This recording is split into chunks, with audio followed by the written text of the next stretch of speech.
Town Builder Coevorden. I don't remember exactly how I learned about this game. I seem to remember I was on Noble Knight looking for another game that had a similar title. This one showed up, and I was like, you know what? It says it seems nice. It says it can be played solo, so why not? And so I decided to give it a try. I played it, and now I'm reviewing it for you because I enjoyed it, and maybe it's a good idea if you also learn about it and you give it a try. So it is a game that is competitive. We will be using cards to build a town, and the cards are used to represent a foundation. When you acquire a card but you haven't built it yet, you place it this way, horizontally like so. Cards can also be used to represent resources when you place them upside down like so. And so as you collect cards as foundations, then you will place the cards underneath to represent the resources that you're accumulating. In this case, yay, I already have 2 woods. I only need some more wheat or grain. And if a card represents multiple resources, it only counts for one of them, either or. Also, cards can be used to represent gold. Again, if you turn them upside down, and in this case, you're looking at the gold thing. Each player will have a card representing their crest, and if you place a card under the crest, it represents gold. Again, otherwise, under a foundation, it represents a resource. That wouldn't work because this one doesn't need stone, but suppose that I was building this one, then this would represent stone. And basically, I already taught you most of the game. It's a very simple game. You will shuffle these cards, again, representing buildings that you may try to build, and resources that may be generated by the card. You also have trophies, and 2 of them will be available, and they simply can be collected for 2 victory points if you meet the condition indicated there. And the first player to meet that condition and to declare and getting that award will take the card, and that's how that part works. Judges, they will give 2 victory points to the player that meets the condition, for example, having the most buildings in the social category or culture category or housing, and so on and so forth. Now, some of these will be visible at the beginning of the game, other ones will be placed in the deck, one sort of like in the middle, one at the bottom, and the number of judges changes based on the number of players. So, as the game progresses, you will learn what the judges are, and the judges will be scored at the end of the game, so you take those if you qualify. The game will last a certain number of reshuffles, so you go through the deck and then you shuffle discard pile to make it into the new draw pile, and the number of times that you'll go through the deck depends on the number of players. So that's basically the idea. You will have your crest. The board will look, the player will look like this at the beginning of the game with 5 cards available. When it is your turn, you will take 2 actions. So you can take the same action twice if you want. You can take your 2 actions in any way.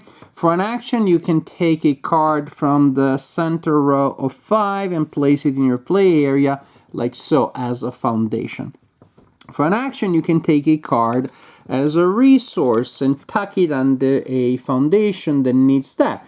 If by doing so you completed the building, then booyah, you discard all of the resources that you use, and now the card is face up. It is worth a certain number of victory points. It can also give you special abilities. For an action, you can also take a card that indicates gold and store it as gold. Why is that important? Oh, it's the next turn, and then we refill that, the central row up to 5. Because some buildings require a cost in gold to be paid for you to be able to acquire that card as a foundation. So there's a situation at the beginning of my turn, say I decide to spend an action to take that card is a foundation, and that cost me that. I still have another action, and I decide to collect this card here, which gives me wood, and I place it under there, so I'm starting to build my merchant house, and that will complete my turn because I took 2 actions. We refill it, the next player goes, and so on and so forth. So pretty simple. As you can see, again, you will simply collect foundations and turn them into buildings as the game progresses. We said that some cards have abilities.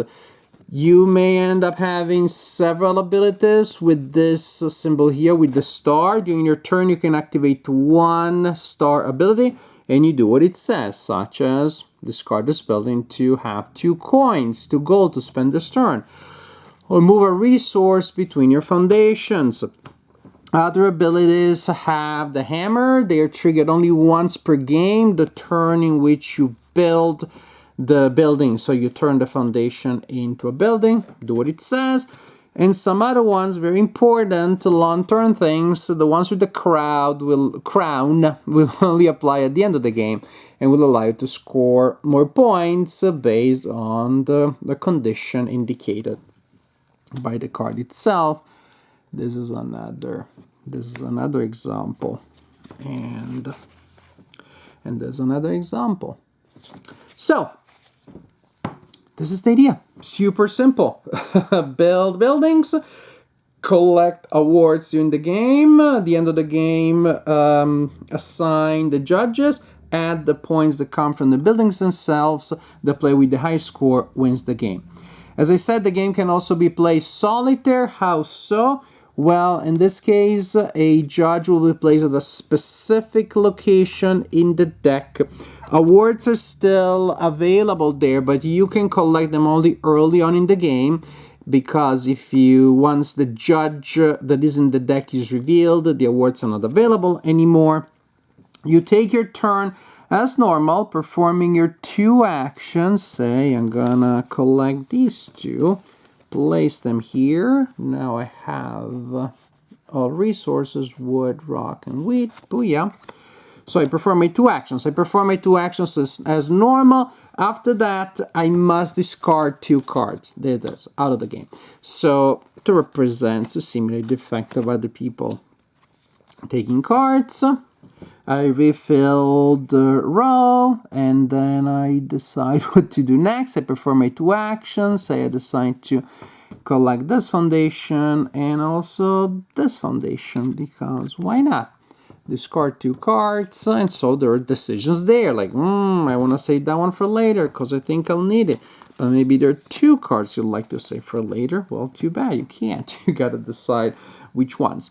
So the solo version is extremely simple, extremely intuitive.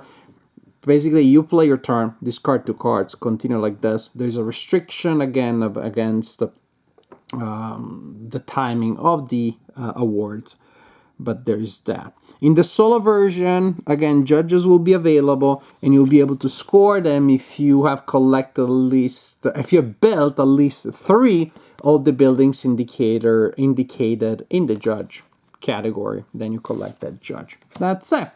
So this is how you play Town Building Coevorden. I played a 2-player with my spouse, which was quite an exciting experience. She's a busy woman, doesn't get to play games all that often these days, and she enjoyed it also. So, this is a game that can also appeal to casual players because, again, the rules are so simple and so intuitive. So I played 2 players, I played it solo, and I enjoyed it both times. As a solo game, it's really just perfect. It's the kind of solo game you can play before dinner. Quick, simple, 15 minutes tops. And it's nice because it's satisfying. I'm building this, I'm creating the situation, creating super awesome synergy. You feel good about yourself, and you look at your score and it wasn't as good as you expected. Which again is a good thing, because then you want to try again. Turns out that to score in any way that would be recognized as decent by the official rules, it's a lot tougher than you thought. But again, the game is super quick, super simple. Sometimes with solo games, you realize that there's a lot of moves that you need to do to account for the notional actions of the AI, and then you take your turn, and then you a lot of other stuff. Not here. Most of the time, you'll be spending, deciding what to do and then managing the upkeep for the AI. It's so simple. Discard 2 cards, which again has decisions in it, so that makes sense. When you're playing multiplayer, the game again is pretty quick and pretty simple. Now, one thing, maybe the only negative is, yes, if you commit to like a big building, you know that there will be turns that you will just spend collecting 2 resources, and that's it. Feels a bit anticlimactic, but the opponent or opponents will be doing the same, so some of their turns will also be extremely simple, extremely quick. And so there is that. Some returns you feel like you're on autopilot, not doing much, but the game moves fast and you'll soon get to the point where like, oh, wait a second, that's a card I really need. That's a card I really want. And maybe again, you're working on building something, but you take a detour because there's a foundation you really want to add to your tableau and you don't want somebody else to take it if you were just mindlessly collecting resources until you build everything. So there are some very interesting decisions that emerge from what is overall, mind you, a very simple, very light game. But again, for a game this simple, this light, I found this to be quite engaging, quite entertaining. It also looks good. The production is nice. So I was definitely pleased with it. Was basically kind of like a random serendipitous find. Again, I picked up Town Builder Coevorden without not much knowing what to expect, and I'm pleased to report that it turned out to be a very entertaining, very enjoyable light game.